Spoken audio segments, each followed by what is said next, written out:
Rick Pruitt here with the Idaho Dispatch, and I am joined today by Lieutenant Governor Janice McGeachin. How are you? I'm doing great. Good. Nice to see you again. It's been a while. Yeah, thank you. So, I know you're busy, and we'll kind of just jump into it here, but we're down in Pocatello at Hooligans. We appreciate them letting us meet here and Yes. do the interviews. It's good to be here. I saw the interview that you did of your brother. Yeah. And it's his place, and I remember so well. It was during the shutdown, and this is one of the businesses that was shut down by the governor, and they were trying to show that they could be creative and do things on their own to protect their customers and their employees and not be shut down. And so it's nice to actually be here and see that they're still in business and working to be successful, and it's good to see that. Okay. So I guess my first question is usually, you're the lieutenant governor, and so a lot of the interviews I've done are with people who aren't currently elected officials. Why the jump from lieutenant governor to governor? The typical way that this goes is the lieutenant governor waits until the governor retires or doesn't want to do it anymore, and then they try to go for that. So why the challenge? And potentially, I guess Governor Little hasn't officially announced, but the assumption is that he will run. Yeah, so why the jump? I think it's the impetus of the need for change now, and it's not in 2 years or 4 years or 6 years from now. It needs to happen now, because if we don't work to turn the ship, to right the ship, then I believe our state will be lost. I just came from Colorado with a family reunion there for the last few days, and Colorado used to be a very conservative state, and it's a blue state now, and our state has been targeted. We're going down the wrong path, and the decisions that our governor has made in the past year, shutting down, robbing people of their livelihoods, interfering with our right to provide and put food on the table for our families, the decision of the governor to not be supportive of the president in terms of election integrity, recently called for an audit on the states, and I don't know if you want to talk about that, but also what we have learned from the education task force that I put together, and our governor still doesn't believe any of that's happening in our state. In fact, it's happening right under his nose with his own state board of education members. So the time is now, and I have jumped into this race because I want to help make a difference in saving our state. Okay. So let's get into, I guess, a few topics and kind of your stances. And sometimes I think a lot of people may know you, a lot of people may not know you. Everybody knows who the governor is. Sometimes the further down you get, the less maybe well-known people are. But so as far as your stances go, for those that don't know you as well, let's talk about abortion, for instance. What is your stance on abortion? Oh, I'm very pro-life, 100% pro-life. I have a voting record to show that. As state representative, I served for 10 years in the House of Representatives and was responsible for a couple of initiatives to protect life. One was the Woman's Right to Know legislation, where we created a triage of booklets providing good information to women to make the right choice to save their child and protect the life. And then another bill that specifically I sponsored and got put into law was the provision of the ultrasound image for women, that they would be given the opportunity to see the image of their unborn child. And that one thing in itself has done a lot to lower the abortion rate in our state, because it's when you see this living body within you that it has a real impact on women and the choices that they make. Let's shift to the Second Amendment, which is a big topic here in the state of Idaho. Lots of gun owners, and the Second Amendment is always a big concern. Absolutely, for a lot of gun owners. Yes, very important. Where are you at on the Second Amendment? 100% in support of our right to keep and bear arms, and absolutely no interference in that. No red flag laws. I actually recently wrote a letter to the Blaine County Sheriff, who was working to put on his own vulnerable population registry, and that's what that is the red flag law, where people who family members could report names of individuals to be on the watch of the local sheriff's office, and there's no recourse there. So those are things that we absolutely can't allow those things to happen in our state. But as you can see, and as I mentioned earlier, Idaho is changing. We are a targeted state, and we're already seeing some of these liberal efforts across our state, and it's important to stand up against those kind of things. Okay. So one of the when you were in the state legislature, a number of our readers had brought up a vote that took place on a campus carry, which is your right to carry on campus as a college student. Yeah. And you had voted no on that, and so I guess we wanted to find out why you voted no on that bill. Sure, yeah, absolutely. Well, the thing that people need to understand is when any legislation is written, you have to carefully read the written word, because there could be one word in there that causes you to be opposed to the policy overall. And on that particular bill, what I was opposed to, I mean, if we want women especially to be able to carry on campus, to be able to defend themselves, the way that bill was written, that the housing, the residences and the dormitories, the fraternity houses, those are all exempt from allowing for this provision. So that, okay. I mean, and if there's any place that women should be able to defend themselves, especially against rape, potential rape, would be where they live. So okay. I had to vote no on that bill. Okay. Let's shift really quickly to wildland fires and forest fires, which is out west, always a big issue. President Biden was in here meeting in Boise talking about the wildland fires and stuff, and he talked about climate change and that connection. What are your thoughts on wildland fires and how can we prevent it? Well, if I was the governor, I would never have welcomed President Biden into our state, never. And we ask a person, we welcome a person into our state whose policies are all contrary to the policies of Idaho being a sovereign state. We need to be much more proactive in managing our lands. These are not the lands that belong to the federal government. They are our lands.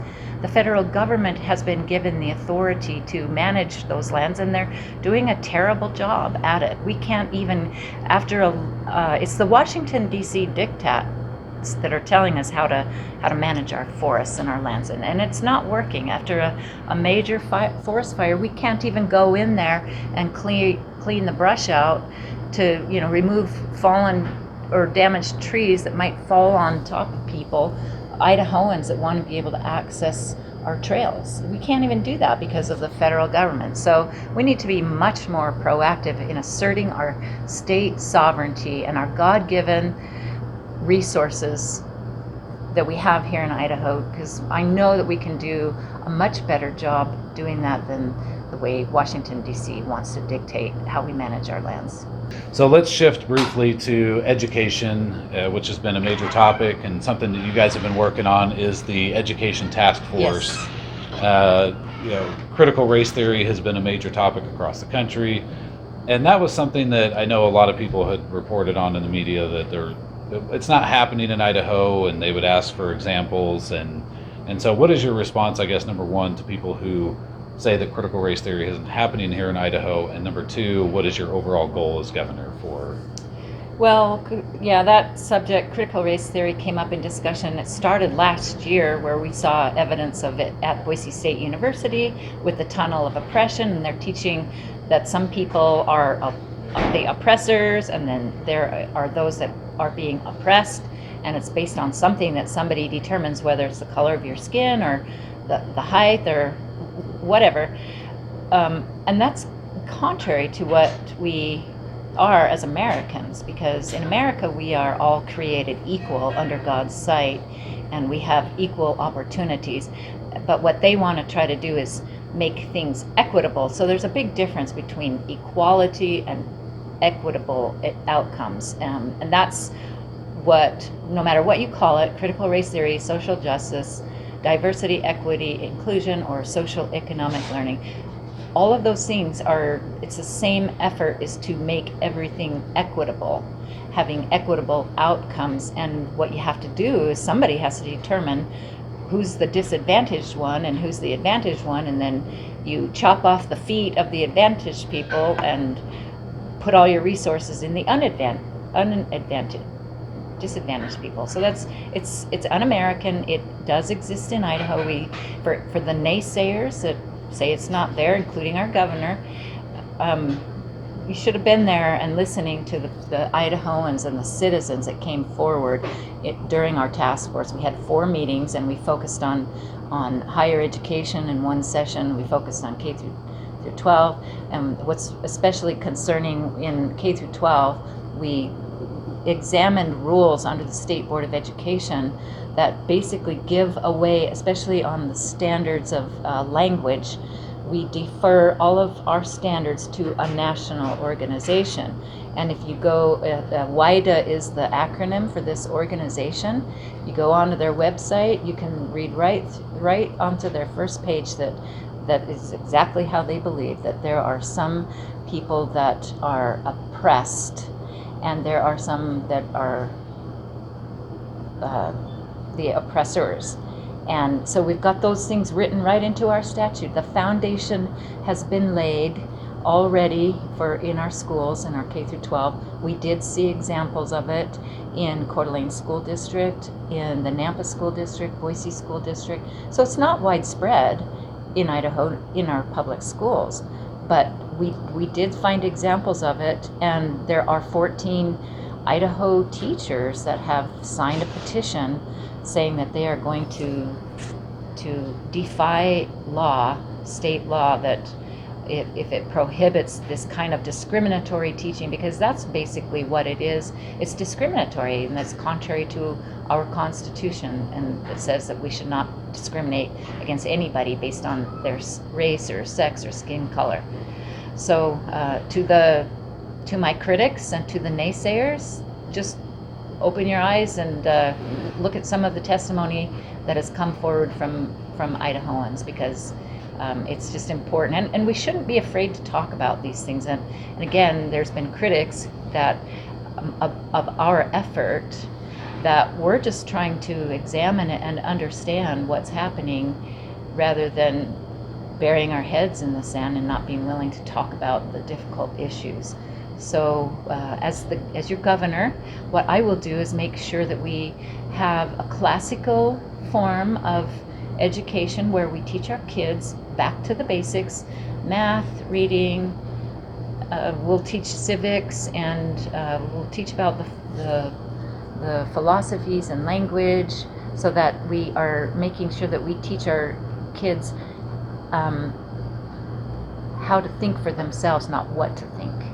And the other thing that I will support as your governor is I'm very supportive of the skills-based training. As the president of the Career Technical Education Foundation, we did a lot to raise the awareness of opportunities in the trades and industries, and I think we need to be doing more of that and giving our kids more of those opportunities in K through 12 education.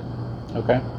So we'll do one more question kind of along those lines, and then we'll let you do your pitch, because I know you're running late, and maybe we can do another interview to catch up on some other topics. But news came out the other day, I think it was yesterday, that the Idaho Press Club is asking the judge to take further action. And so a lot of people may not know what this is all about, but it's basically over the Education Task Force and some of the emails and other stuff that you guys have not released to the media that they were trying to get, and the judge ordered you to release them. So can you what is your response to what came out yesterday? Sure. And maybe tell the public, why you feel that you are in the right and not putting out that information? Well, thank you for that question. When we created the task force, even right before the task force started meeting, I put a link on my website for asking Idahoans to provide feedback if they had had any experience in Idaho along this line.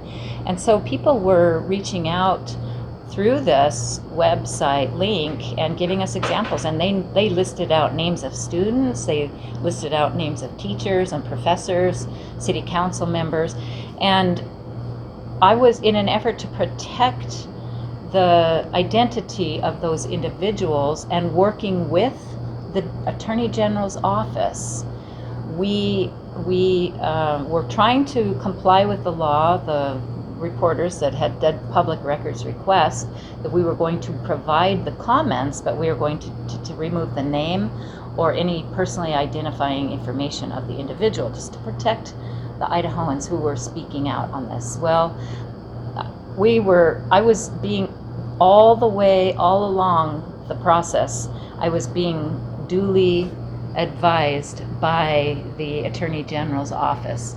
And in fact, one of the redacted documents that was given to one of the reporters, the redaction was actually done within the Attorney General's office.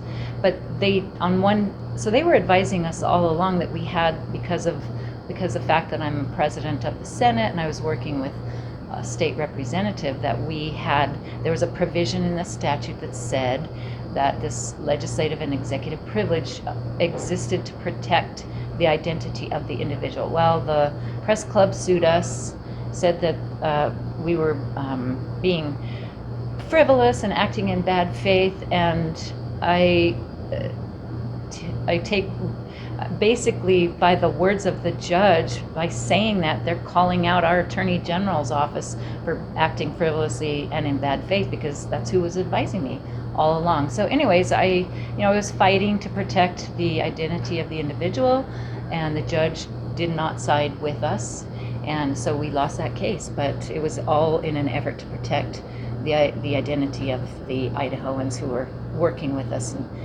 providing examples in our state. Okay, but you still haven't given that information to the press? The judge forced us. It was the judge that in the end forced the turning over of those records to the press, and that happened yesterday because the judge had determined, and the attorney for the press club, that's where she came in and said she was wanting the judge to throw me in jail for being in contempt of court. Well, I'm not in contempt of court because we followed the judge's order, and he forced us those records to be turned over to the press club yesterday. Oh, okay. So, okay. No worries. Nobody's going to have to be bailing the lieutenant governor out of jail. Okay. So finally, and again, we can maybe do another interview another time on some other topics, because I know you're heading out the door. But the last thing we do with candidates is let you do your campaign pitch to the people of Idaho, and so you can do that real quick, and sure. We'll be done. Well, thank you for the opportunity, Greg, and I am running to become the next governor of Idaho. I believe that I am the most qualified candidate because of just who I am as a woman, a mother, of a successful business owner, the 10 years of legislative experience that I have. That's what sets me apart from even the current governor.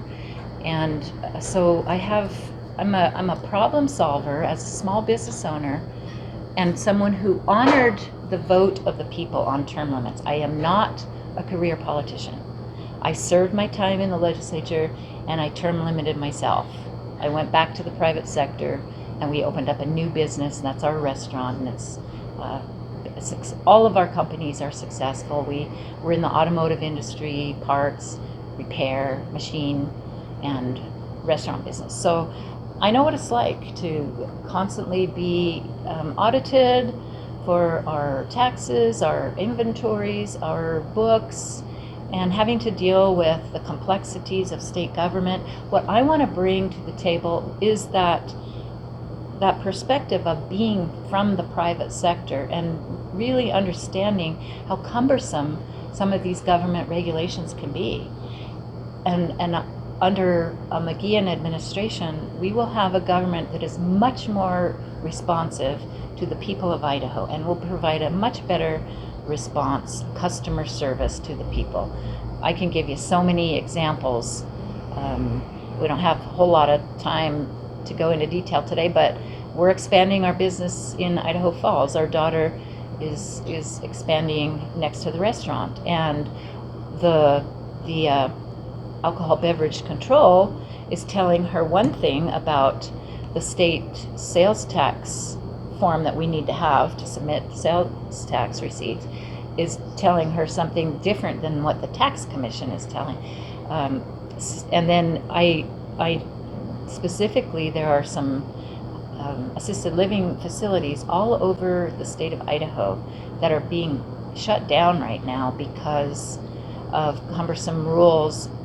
They've gone from 90% occupancy down to 50% occupancy because, last year in part, during the shutdown, the inspectors from the Department of Health and Welfare refused to go out to the facility to make the annual inspections. And so with the aging demographics of the people of Idaho and the need for elderly care, it's crazy where our state is at on some of this stuff. So bottom line is, I will bring a much more of a responsive government that's focused on customer service to the people of Idaho. And as a business person also, we know how to think outside the box. Too often when people are involved in the political system for too long, they're used to all this bureaucracy and doing everything by the book and by the rule, where sometimes you just have to be creative and say, well, how can we accomplish this goal, with not breaking any rules, but still live within the intent, the spirit of whether it's building safety or food safety, care of the elderly, but still provide a good responsive service and not be too wrapped up in the bureaucracy. And that's what we need. We desperately need that in our state as our population continues to grow and there's more and more pressure put on all levels of government. So that's why I'm running for governor. Here's the little Team Janice. If you go to my website, janiceforidaho.com, there's ways to get involved. We have a really awesome merchandise store online where you can get hats, t-shirts, and some fun paraphernalia.